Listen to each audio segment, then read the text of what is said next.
The Ego in its Own is an 1844 work by the German philosopher Max Stirner. It's Stirner's only work of note, although he wrote a few additional minor essays as he eventually faded into obscurity and died at the age of 49. For Stirner, the ultimate value is what he calls ownness, complete personal autonomy. This isn't, he says, an idea, it's a simple description of the owner. There's no such thing as a human essence. Each person is a self-creator, and autonomy doesn't have any goal beyond itself, only the goals the autonomous individual happens to choose. What makes Stirner relevant today is where he locates the source of human self-captivity. He locates it in fixed ideas. This greatly extends the scope of what his Berlin friends of 1844 had considered a fit target for criticism, religion.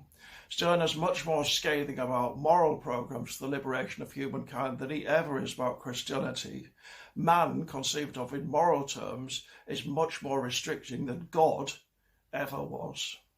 I say you are indeed more than a Jew, more than a Christian, etc., but you are also more than a human being. Those are all ideas, but you are corporeal. Do you suppose then that you can ever become a human being as such?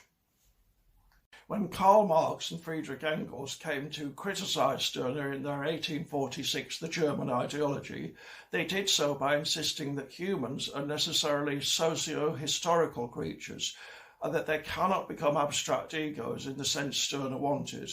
This led Marx to formulate his famous materialist theory of history, which debuts in the context of his criticism of Stirner. Marx is almost certainly right to suggest that we're products of our time and place. But unfortunately, that doesn't quite put Stirner to bed. Communism is either the end point of an empirically verifiable process, such that it'll come about anyway, whether we like it or not, or it has a moral claim on us. In the first case, Stirner becomes irrelevant. But most communists don't want to claim that communism has no moral claim on us. In that case, Stirner's criticisms remain.